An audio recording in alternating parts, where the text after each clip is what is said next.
want to invite Lois up now. I gave you a brief introduction to her, and I commend her to you.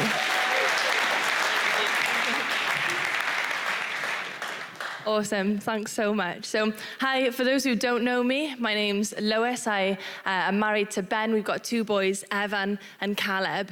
And we planted Hope Church Rhondda in 2013. And we're just launching our 2nd site at the moment. And as you know, we've been given the topic to share with you today what I would share with my generation. Actually, I work in sales and marketing, so if I get the bug for something, I promote it like it's the best thing in the world and I'm getting commission for it. So thinking of just one thing was tough, but for me, I would challenge my generation more than anything else to live intentionally for the cause of the gospel. I'm sure many of you in this room would be familiar with the phrase gospel intentionality. It's a phrase that's used to describe us living the whole of our lives with the purpose of being gospel ambassadors. Paul wrote that we're ambassadors of Christ and that God is making his appeal to people through us. And yet I find it really hard day by day to live like that's what really matters. Within this talk, I was asked to share a little bit about myself and my background and what I'm doing at the moment. I'm 30 now. When I was 15, so I realized as I was doing this talk, it's been half my life. I was in a big church by UK standards in the capital city of Wales, Cardiff. It was a middle-class church, really comfortable. There was a thriving youth group. Everything was really, really happy, and like being a Christian was kind of easy in that context. And one day, a guy came to preach at our church from the Rhondda Valleys. And the area, as was shared earlier, is an ex-coal mining community.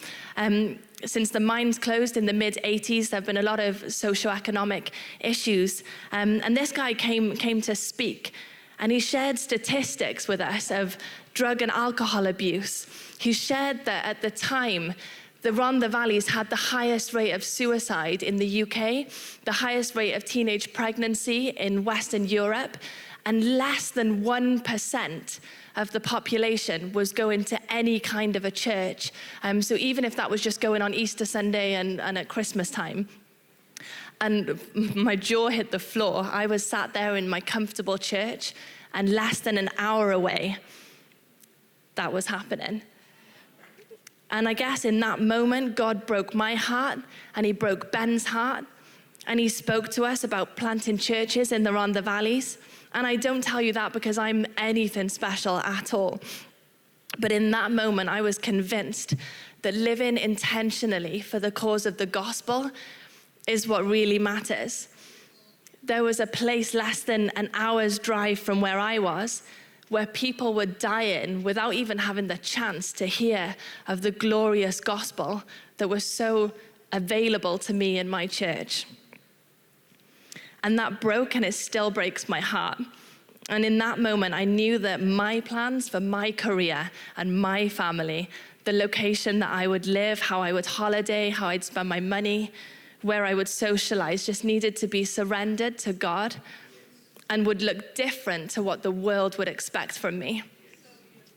I needed to live intentionally for the gospel, because living intentionally for the gospel carries eternal significance, and that's what worth living for. And every single day, I need to keep remembering that that's important. Our culture is constantly bombarding us with so many other, with like an endless commentary of what should be prioritized, what things we should be living for. Our social media feeds are full of things we should be getting intentional about. Our health, our wealth, fitness, cleaning even, boring. But like exercise, diet, the list goes on and on. Our culture just shouts so loudly at us, doesn't it? Of things that we should be worshiping other than Jesus, things we should be prioritizing and being intentional with other than the gospel. And I find that I need to be intentional about living intentionally for the cause of the gospel every day. And so I thought I'd just share a couple of ways that I try and do that. So first up, just daily reminders. I find that, as we heard earlier, the gospel needs to be personally for ourselves. I need to be reminding myself daily that it's the gospel that really matters for me personally. As soon as I lose sight of the gospel for myself, and I neglect looking ahead to eternity, it's really easy to lose focus and to be drawn into the pulls and the priorities of this world. But actually, as we turn our eyes upon Jesus and we look full in his wonderful face, the ways of earth grow strangely dim in light of his glory and grace. And actually, my friend Di says the problem is that as Christians, we are living sacrifices, but living sacrifices crawl off the altar table. And so we need to be regularly climbing back up there, getting back on the altar table, and re-surrendering ourselves to the Lord. I need to daily relish the gospel for myself and allow it to drive me living intentionally. This next step, analyzing our lives. I think the opposite of intentionality is passivity. And the danger is that my default position is to just go with the flow and to disengage and sort of just bob along in a passive fashion. But we need to intentionally make space to reflect on our lives and bring the gospel to bear there. As Christians, we don't necessarily need to be starting up sports teams or toddler groups. The greatest gospel impact can actually be had when we look out to the world and we proactively go and join a sports team for the sake of the gospel, or join a local toddler group for the glory of God. Instead of thinking we don't have time for this stuff, we need to look at our lives and think, okay, what am I already doing? And how can I do that with gospel intentionality? So if you take my Monday mornings, for example, I could get woken up by my boys at 6 o'clock, rush through breakfast, get them ready for the day, drive to work, focus on pleasing clients in work, like dash through my to-do list, grab a quick sandwich at lunch, work with my staff, all with a view to just meeting my financial goals and fulfilling my ambitions. Before then getting home, sorting tea, getting boys ready for bed, and then having a nice evening of self-indulgent rest. Or I can view my day as a platform for the gospel and the glory of God. And actually, breakfast becomes an opportunity for discipleship. My drive to work is about prayer and worship. I have so many opportunities to share the love of God with my staff in the workplace. Chances to work with honesty and integrity as an employer instead of behaving as the culture demands. Opportunities to smile and to treat the staff at the cafe with love and attention instead of just rudely scrolling through Instagram as they serve me. Anyone else guilty? Moments to choose sacrifice over spending selfishly and meeting my needs because I'm not the center of my universe. And that's the way I really want to live. And I want it to shape every area of my life, for my whole life to be lived intentionally for the cause of the gospel. What about if we're going to the same shops or coffee shops or the hairdresser and intentionally sharing the significance of the cross in our lives as we do it? At about the turn of the year, a beautiful florist opened next door to our church building.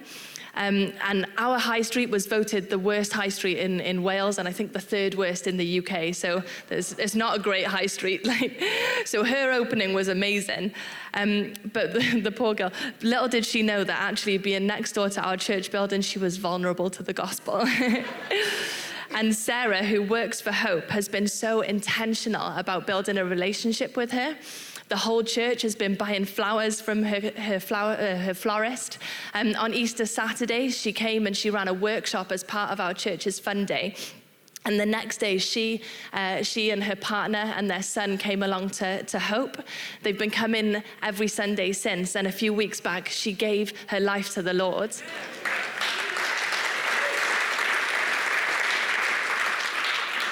Sarah was never just buying flowers. She was buying flowers with gospel intentionality. And I wonder what it would look like if we played sport with that gospel intentionality, with bold and courageous openness to our faith.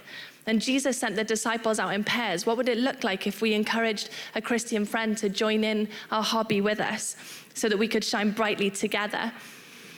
When we first moved to Tonopandi, Ben used to play five-a-side with the local barber and his friends. A few weeks in, he actually made the call to start driving himself when he realized the guy was a drug dealer and the car was filled with drugs, and he didn't fancy the headline "local pastor like arrested in drug raid." So he started driving himself along, but he worked hard at trying to love that group of men and show them Christ. Ben was never just playing football. He was playing football with gospel intentionality. Is there gospel intentionality in my purchasing decisions? Or does my giving to the poor, or my retirement planning, or my work life, does it make God look glorious, or am I just drifting along to the current of the culture? How about meal times? Are we living intentionally on our streets? How can we create eternal significance in every area of our lives? Are we living the whole of our lives with the gospel in mind? And are we living our lives or am I living my life like it's not about me, but it's about him? And last up, community. We're not called to exist alone as Christians. Growing up, I had my friends in school that didn't follow Jesus, and then I had a group of friends in church that were followers of Christ. And it never really crossed my mind to actually mix those two groups. But I wonder how it could have looked if actually there'd been a deliberate cross-pollination, and I was introducing those friends to one another, and my friends who weren't saved got to see how we as Christians loved and interacted with one another, and hopefully lived in a way that was maybe sometimes glorifying to God. I want to challenge my generation to encourage one another to be living lives through the lens of the gospel, and speaking into one another's lives to challenge rhythms and to encourage gospel intentionality and to do it together. And so, just as I close, I would urge you guys who aren't in my generation, as you go back, urge us, I can't even remember what it was called, millennials. I didn't even know I was a millennial, I'm not gonna lie. So apparently I'm a millennial. So I would urge you to challenge us millennials to be living intentionally for the cause of the Gospels and allowing that to impact every area of our life. I wonder what it would look like if suddenly our lives got an eternal perspective and we walked every single day looking for opportunities to make eternal impact, living lives of eternal significance.